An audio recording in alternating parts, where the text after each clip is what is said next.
రాజన్న సిరిసిల్ల జిల్లా నుండి Periyar Q news.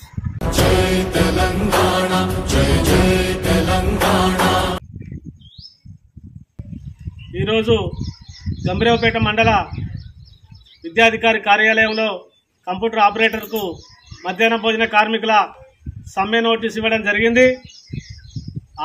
August 6, 7 తేదీలలో రాష్ట్ర వ్యాప్తంగా మధ్యాహ్న భోజన కార్మికులు 2 రోజులు సమ్మెలో ఉంటా ఉన్నాం.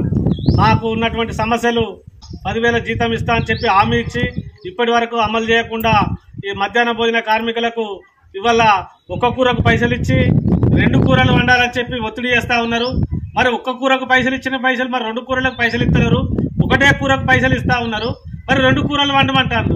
మరి వండమంటే ఒక్క కూరకు ₹6.78 ఒక్క కూరకే ఇస్తున్నారు. ₹6.78 ఒక విద్యార్థికి ఇచ్చి అలా 2 కూరలు వండమంటే మరి మేము ఎక్కడి నుండి తీసుకొచ్చి పెట్టడం? మా పుస్తమట్టలు అమ్ముకోవడమా, మా ఆస్తులు అమ్ముకోవడమా? ఇప్పటికే సంవత్సరం కాలం నుండి కోడిగుడ్ల పైసలు రాక అప్పులు చేసి ఇలా సతమతమైతే ఉన్నటువంటి పరిస్థితి ఉంది. ఈ తెలంగాణ రాష్ట్ర వ్యాప్తంగా నెలకు బిల్లులు రాక అప్పులు చేసి ఇవాళ ఒక విద్యార్థికి వంట చేయాలంటే ₹30 ఖర్చు వస్తూ ఉన్నది ఒక విద్యార్థికి.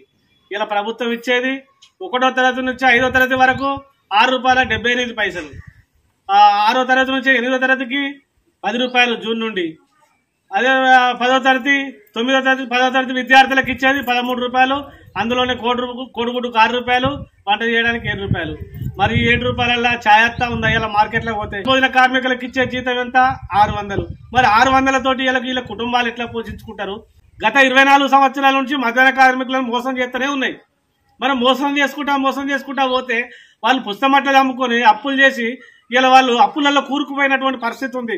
ఇక అప్పులు చేసి కుటుంబాలు ఇలా వీధిన పడేటువంటి పరిస్థితి ఉంది.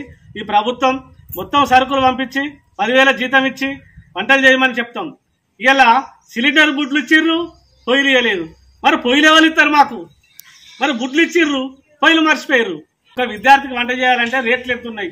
ఈ ప్రభుత్వాలు మోసం చేసుకుంటా ఎన్ని రోజులకు మధ్యాహ్న భోజన కార్మికులను మోసం చేస్తాయని చెప్పి మేము డిమాండ్ చేస్తా ఉన్నాం. ఒక్కటే ఇలా మధ్యాహ్న భోజన కార్మికులు ఈ రాష్ట్రంలో 54,200 మంది ఇలా ప్రభుత్వ పాఠశాలల్లో వంట చేసి పెడతా ఉన్నారు. మరి వంట చేసి పెడతా ఉన్నారు, తెల్లారితే విజిటింగ్కి వస్తారు స్కూళ్ళల్లో. ఆ విజిటింగ్కి వచ్చేటప్పుడు మరి ఒక విద్యార్థికి మనం ఎన్ని పైసలు ఇస్తున్నాం? వాళ్ళు ఏ రకంగా వంట చేస్తూ ఉన్నారు? వాళ్ళకి వచ్చే పైసలు ఏంటి? మరి వచ్చినప్పుడు వాళ్ళకి ఇచ్చేటువంటి పైసలలో నాణ్యత ఉండాలంటే వాళ్ళకి ఇచ్చే పైసలేమో ₹6, ₹7. మరి నాణ్యత ఎక్కడి నుండి ఉంటుంది?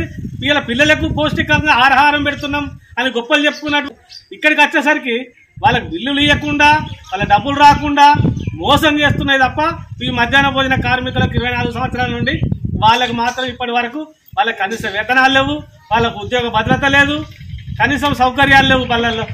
ఇలాంటి పరిస్థితులలో స్కూళ్ళల్లో రోజు విజిటింగ్ చేస్తూ ఉన్నాడు సార్. మరి రోజు ఈ ప్రభుత్వాలకు రాసి పంపవచ్చు కదా. మరి వీళ్ళకు సరుకులకు రేట్లు సరిపోతలేవు. నిత్యావసర సరుకులు కొనాలంటే ఇలా ఆకాశాన్ని అంటున్నాయి.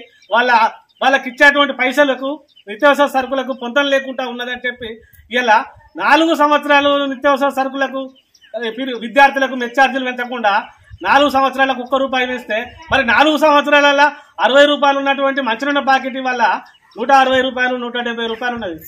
ఇవాళ కందిపప్పు మార్కెట్లో ఇవాళ ఎంత ఉన్నది? ₹200. పెసరపప్పు 200. మిర్చి ఎంత ఉన్నది? 100. చింతపండు ₹100 కేజీ. ఇలాంటి పరిస్థితులలో నిత్యావసర సరుకుల ధరలను ఆకాశాన్ని అంటిస్తా ఉన్నాయి. నిత్యావసర సరుకులకు తగ్గట్టుగా ఇక్కడ విద్యార్థులకు ఒక విద్యార్థికి ఎంత ఇవ్వాలి ఛార్జీలు? మెను ఛార్జీలు పెంచాలా లేదా? అలాంటి ఆలోచన లేనటువంటి ఈ విద్యార్థులకు మంచి తిండి పెట్టాలి. మంచి తిండి పెట్టాలంటే సరైనటువంటి మెస్ ఛార్జీలు ఇచ్చిన తర్వాత మంచి తిండి ఎందుకు పెట్టారు? నాణ్యమైన తిండి ఎందుకు పెట్టారు? మీరే పంపించండి. నిత్యావసర సరుకులు పంపించి వాళ్ళకు ఒక ₹10,000 జీతాన్ని ఇచ్చి మీరు ఏ రకంగా వంట చేయమంటే ఆ రకంగా వంట చేయడానికి కార్మికులు సిద్ధంగా ఉన్నారు. ఇలా ఒక్కొక్కరు 60 సంవత్సరాలు ఊపిరితిత్తులు ఖరాబ్ అవుతా ఉన్నాయి, కళ్ళలో పొగ వలన.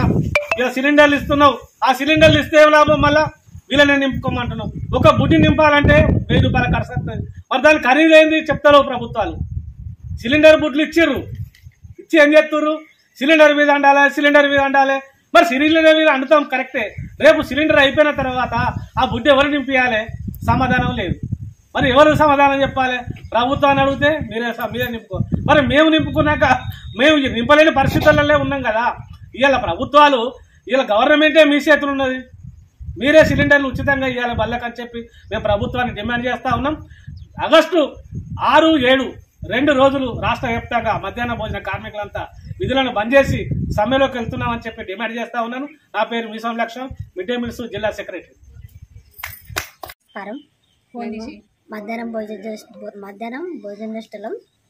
మాకు ఇప్పుడు 6 నెలల గుడ్ల పైసలు వస్తలేవు, మేము కొనుకొచ్చి పెడుతున్నాం. మరి కూడా మాకు పైసలు పడతలేవు. ఆయన కూడా మేము సరిగా కూడా మేము పెడుతున్నాం పిల్లల గుడ్లు. ఆయన కూడా మాకు బాగా ఇబ్బంది అవుతుంది, అప్పులు తీసుకొచ్చి పెడుతున్నాం మేము. ఆయన మరి మళ్ళీ మాకు ఏదైనా మేము పిల్లలకు మంచిగా చూసుకుంటున్నాం మేము. ఆయన కూడా మేము పిల్లలకి ఏం తక్కువ చేస్తలేము. మీరు మాకు అప్పట్లో మాకు 10,000 జీతం ఇస్తా అన్నారు. ఆయన కూడా మాకు 10,000 జీతం మీరు ఖచ్చితంగా చేయాలి. మాకు 10,000 జీతం చేసేవారికి మేము మీతోటి మేము ఇట్లానే పోరాడతాం. మేము ఇట్లానే మేము సిద్ధంగా దిగినాము. ఇన్ని రోజులు మేము దిగాలి, ఇప్పుడు దిగుతున్నాం. మాకు అంగన్వాడికి ఎట్లా ఇస్తారు, మాకు అన్నీ అట్లనే రావాలి. మాకు కోడిగుడ్డు కూడా అక్కడి నుంచినే రావాలి.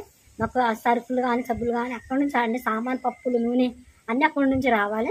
మళ్ళీ మాకు మొత్తం అంగన్వాడికి ఎట్లా వస్తున్నాయి అట్లనే రావాలి మాకు. మేము మీరు ఎట్లా చేసి వంట ఎట్లా చేసి పెట్టమంటే మేము అట్లా చేయడానికి మేము తయారు ఉన్నాం. మీరు ఏం చేయమంటే మేము అది చేస్తాము సారు.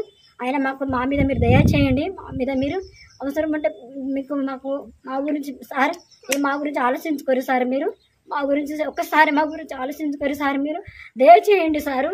అవును సార్, నేనైతే 18 సంవత్సరమే సార్ అన్న మేము వంట చేస్తున్నా సారు. ఆయన కూడా నేను ఇంకా వారు కూడా సార్ ఆయన నాకు ఆశ కొద్దీ నేను 200 నుంచి నేను వంట చేస్తున్నా సార్. ఆయన నాకు ఆశ మీరు చేస్తారని నేను చేస్తున్నా సార్. ఇప్పుడు 18 సంవత్సరమే అలా నేను చేయబట్టి సార్.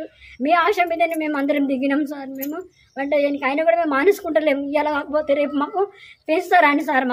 మీరు మాకు దయచేసి సార్ మీరు చేస్తారని నమ్ముతున్నాను సార్ నేను.